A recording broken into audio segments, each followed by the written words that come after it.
Welcome to my 2023 plan with me. If you're new here, my name is Kanova. I'm going to jump right in. I chose this year this Archer and Olive journal. It came from the summer subscription box. I was trying to figure out what the theme was going to be and ultimately decided let's not fight the journal. Let's not do something that doesn't match its sunny exterior. It was very important when setting up the 2023 bullet journal. I used my journal for 6 months that I honored where I was. And what I mean by that is that sometimes things get really busy and I plan these setups. I really want to do these setups, but they often take more time than I have. I just can't allot the same amount of time every month to every setup. So that means changing the setup, and I wanted to be able to sort of sit in that and be okay with simplifying things a little bit. That being said, this setup will have all of the traditional bullet journal setup pages. It'll still have that maximalist look to it, but everything will be done as simply as possible.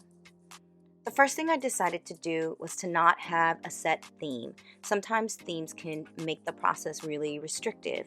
So I simply chose colors that I felt went with the journal and made my heart sing. The next thing I decided was to use the things I had. So I decided to make my own decorative paper. Let's get into the details of that.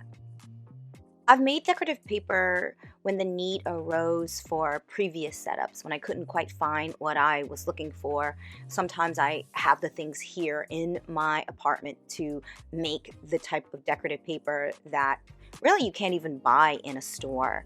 So in this case, I'm using distressed oxide ink, embossing powder, some paper that I had on hand, and my heat gun.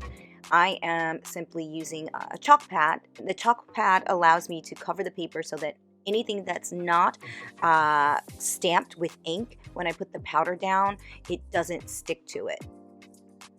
So I'm using some paper that I had, and I am using some stamps I purchased and had here in my apartment from Amazon. The distressed oxide ink, this comes together really quickly. I'm not being precious about it. I'm just stamping the paper. Then I use a clear embossing powder. It takes on the color of whatever the ink is on the sheet of paper. This is one of my favorite powders to use. Of course, you could use a specialty colored ink if you wished. I use my heat gun to create the textured effect. So we are starting the inside cover page proper. This is a very important page for me personally. It sets the tone of my whole journal. It is the major decorative element of this setup. I want it to be something that when I come back to it over and over again throughout the use of this particular journal, that it's something that I love and want to see. I decided to make some florals. It matches the sunny outside of the journal. It also comes together really quickly. If you are new to florals, there's lots of great tutorials on YouTube. If you're not new, there's also lots of great tutorials that you can use to create more detailed florals if you wish. I decided to use my Arteza markers rather than actual paint. These are brush tip markers and they work just like a paintbrush. The tips are just like a brush. I find it difficult to use these when I am doing a regular bullet journal setup, but it's perfect for something like this where you want a watercolor floral effect, but you don't really want all of that water on your page. I am dipping the brush tip into a cup of water to vary the color a little bit. After I get all the florals painted and the hummingbird, then I'm going in with a Pigma Micron. I'm not sure what size tip I used for this. It was pretty small to go in and outline to give the flowers a little bit more punch, if you will. So the year at a glance is probably the most tedious page to do. I know a lot of people use stickers, but I just go ahead in and freehand write out all the calendars for the year. It's well worth the work, in my opinion, because I go back to this page often. I recommend going over maybe just writing the numbers for the beginning of the month, the numbers for if your week starts with Sunday and ends with Saturday, putting those in, and then going in and filling in the calendars in pencil first. I know, super tedious, you're doing it twice, but this is the page you don't want to make mistakes on. So I tend to just dedicate the time to it and know that it's going to be exactly what it's supposed to be. That page where all the dates are correct, and I can use it as a resource as I am journaling throughout the month. I'm laughing looking at the screen because there is so much stuff on the table. I marvel at bullet journalers who can just keep those beautiful aesthetic spaces while they are taping. If you have tips for me, I would gladly welcome them. All right, so I am using the decorative paper that I created, and I simply put it in, trace it, cut it out, and I like to use tape instead of glue just because it's cleaner. I will say that once it's down though, you can't move it. I was so busy talking about the aesthetics that I didn't even say that that was my key page. At this point in my bullet journaling journey, I don't use my key page much at all. I don't go back and reference it for any reason, but it is there. So if someone was to come up on my journal and wonder what was going on, the key page is there. I guess it's nostalgia. That's the reason I keep doing it. So I'm working on my future log. I set up Dutch doors. It kind of looks like a book within a book.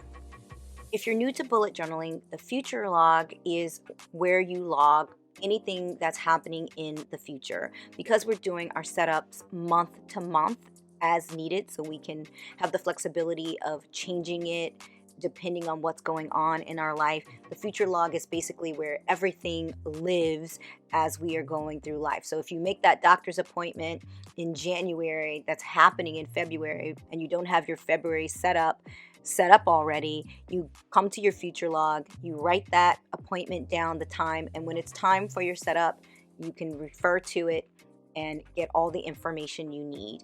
This is, of course, also the place where things like birthdays and holidays, all those things you want to remember throughout the year, go as well. Instead of doing a traditional calendar setup where I wrote everything down, I decided to use my monthly number tape. I bought this from Macy Lane & Co. and it comes in handy so often. I just put the washi tape down and the calendar is complete. I thought this would be a much clearer way for me to do the future log because I could see all the dates month to month. There was room and space next to it to do what needed to be done. So you may be wondering, where are your goals pages? They were included in this book setup, just like the future log, but I didn't show them. I didn't think it was necessary to show them because I don't actually break out the process of setting up my goals because they're blank pages. I typically don't get to those pages too much later in January, early February. What I do love to set up though is the year in pictures. The year in pictures is really a reflection page or reflection pages. I do them 6 months at a time since I only use my journal for 6 months.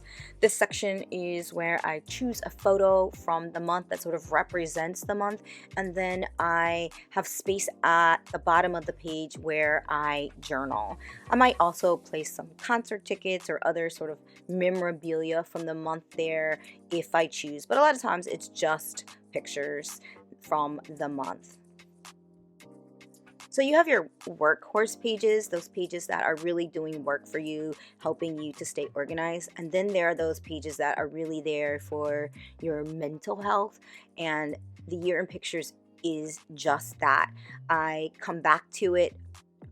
Probably, I'll often go back to an old journal just to see what was going on in September 2020 or 2022. If you'd like to see a completed setup, you should check out my 2023 flip, which should be going up very soon. I'm going to the end of the year. 2022 flip, not 2023 flip. At least I have 2023 in my head, and I'm not still saying 2022 when I should be saying 2023. So the final page in my yearly setup is a set of pockets. You might be saying, why are you setting up pockets? I keep running lists of things. One of those things is songs that I want to learn, and the other thing is possible bullet journal spreads. I just want a place to keep all of my ideas, and I found myself constantly transferring these things, and it takes a lot of time. So in the name of efficiency, I started creating these little pockets. They come together really easy. You can see that it's just a long rectangle that I have measured out to fit the journal, and then I use tape to place it in the journal. All right, final flip. Guys, this came together. It was stress-free, it was efficient, it was easy, it was such a joyful experience, and I'm hoping that I can carry that into the rest of the year. That when I have a maximalist crazy idea that's gonna take time, that I can do that. But when I can't, when I need to, lean back and do something else, that I can do it the same way I did this 2023 setup, which is just let it flow, let the creativity flow, enjoy the process, and really that's what it's all about. I hope that you enjoyed the setup. If you did, please put an emoji that represents your year. Thank you so much for watching my video. Look out for my January 2023 setup and my 2022 flip. Happy New Year! And if you like this content, please like and subscribe.